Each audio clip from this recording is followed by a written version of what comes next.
ప్రపంచ ఏఐ రేస్లో ఒక పెద్ద ట్విస్ట్, కానీ ఇది సిలికాన్ వ్యాలీలో జరగట్లేదు. ఓపెన్ సోర్స్ ఏఐ ప్రపంచంలో చరిత్రలో మొదటిసారిగా చైనా అమెరికాను దాటేసింది. అవును, కరెక్ట్గానే విన్నారు.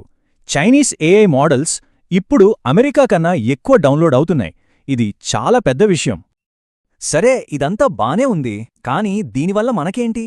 ఎందుకంటే ఈ మార్పు మనకు పెద్ద సవాలు, అదే టైంలో ఒక అద్భుతమైన అవకాశం కూడా. రైట్, ఇక నంబర్స్ చూద్దాం. ఏఐ ఇన్వెస్ట్మెంట్లో మనం టాప్ దేశాలతో పోటీలో లేము, కనీసం దగ్గర్లో కూడా లేము.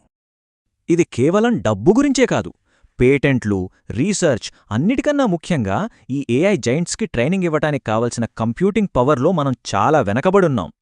ఈ నంబర్ చూడండి, 2026 నాటికి ఇండియాకి అవసరమైన ఏఐ టాలెంట్లో సగానికి పైగా కొరత ఉండబోతోంది.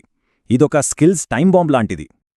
ఒకవైపు టాలెంట్ కొరత, మరోవైపు ఖర్చు.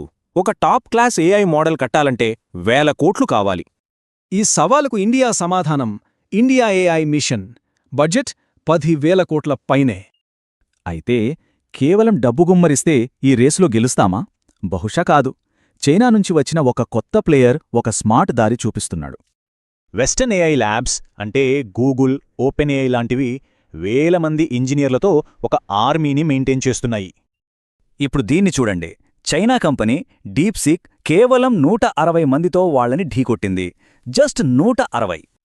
ఒక చిన్న టీం ఏఐ దిగ్గజాలకు పోటీగా ఒక మోడల్ కట్టింది. అసలు వాళ్ళిది ఎలా చేయగలిగారు? సీక్రెట్ బ్రూట్ ఫోర్స్ కాదు, బ్రెయిన్స్, తెలివైన అల్గారిథమ్స్, తక్కువ ఖర్చుతో కూడిన ట్రైనింగ్. ఒక రకంగా చెప్పాలంటే టెక్ జుగాడ్.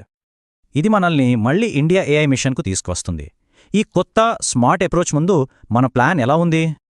సింపుల్గా చెప్పాలంటే ఇప్పుడు 2 దారులున్నాయి. 1 డబ్బుతో పోటీని తొక్కేయడం, 2 తెలివితో వాళ్లని దాటేయడం. డీప్సీక్ సక్సెస్ కథ కేవలం చైనాది కాదు, ఇది ఇండియా ఫాలో అవటానికి ఒక బ్లూప్రింట్ లాంటిది.